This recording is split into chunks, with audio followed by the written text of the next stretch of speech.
Родные погибшего в ДТП фельдшера скорой помощи обвинили в его смерти руководство Иглинской ЦРБ. По их словам, причиной аварии стал недосып и переработки врачей и водителей. Трагедия произошла 18 августа на трассе М5. Автомобиль с медработниками врезался в КАМАЗ, стоявший на обочине. Экипаж скорой погиб на месте. У 56-летнего водителя осталась жена и двое детей, у 26-летнего фельдшера – невеста. Между тем, Минздрав республики отрицает связь смертельного ДТП с переработками медперсонала. Ситуация разбиралась наши корреспонденты. Много планов было очень. Но планам не суждено было сбыться. В смертельном ДТП родители потеряли единственного сына, невеста своего любимого. До собственной свадьбы фельдшер скорой помощи Дамир Хисамудинов не дожил чуть больше недели. 28 августа роспись. Банкет потом.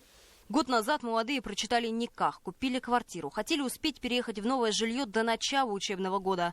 Дамир и Эльвина вместе учились в БГМО. В этом году перешли на 4-й курс. Юноша совмещал учебу с работой в Иглинской районной больнице, чтобы набраться опыта. Говорил, что его призвание – помогать людям и спасать жизни. За несколько дней до гибели 26-летний фельдшер хотел уволиться, рассказывает невеста, но не успел. Все время говорю, вот опять нас вдвоем поставили, опять вдвоем.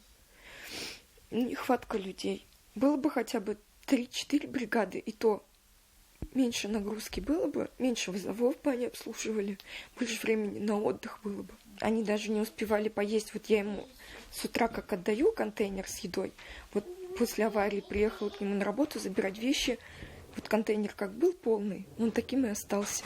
То есть обратно домой я забрала ту же еду.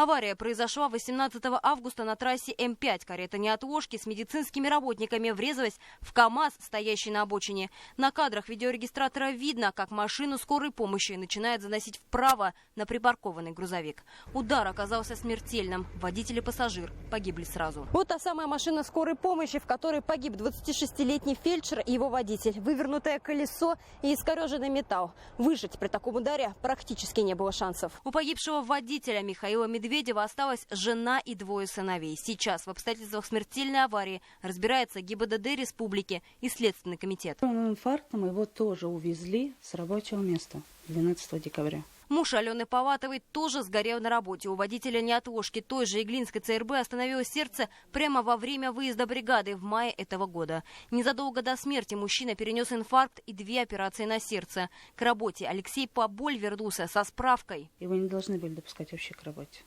Должны были отправить на инвалидность. Нас допустили на легкий труд. При поликлинике он работал несколько дней. 14 числа, 11 числа звонила Света. При мне был разговор, она его говорила выйти свозить. И вот на 14 число он выехал. На обратном пути ему плохо стало. Между тем, Минздрав республики отрицает переработки и нехватку персонала в Иглинской ЦРБ. Согласно официальному ответу, сейчас в связи с отпусками и больничными направлены дополнительные бригады медиков из поликлиники. Поэтому нехватки медработников нет, и режим работы соблюдается. Население Иглинского района растет с каждым годом, и особенно в летний период, когда приезжает много городского населения, так как в районе очень много СНТ. Вот, в связи с отпуском жителей города Уфы в основном приезжают все сюда, и количество зовов, естественно, возрастает. Мы стараемся увеличивать бригады по возможности, и плюс неотложная помощь при поликлинике добавляем туда бригады. В поддержку погибших запустили флешмоб в социальных сетях. Медики со всей республики выкладывают видео с коротким лозунгом «На их месте мог быть я». Мог быть я, потому что руководство волнует только количество вызовов, но не качество. На этом месте мог быть и я, потому что из-за низкой зарплаты вместо полноценного отдыха мы вынуждены искать подработку. Это могла быть я, потому что руководство заботится только о своих премиях, а мы рискуем жизнью. На этом месте мог быть и я, потому что у нас халатное отношение к автотранспорту. По данному факту республиканский Минздрав организовал служебную проверку, а Эльвина до сих пор хранит последний букет от своего возлюбленного Дамира, который так и не успел стать ее законным мужем. Айгуль Хатыпова, Анас Валюлин, Эдуард Гайнанов и Артур Галеев. Новости. Иглинский район.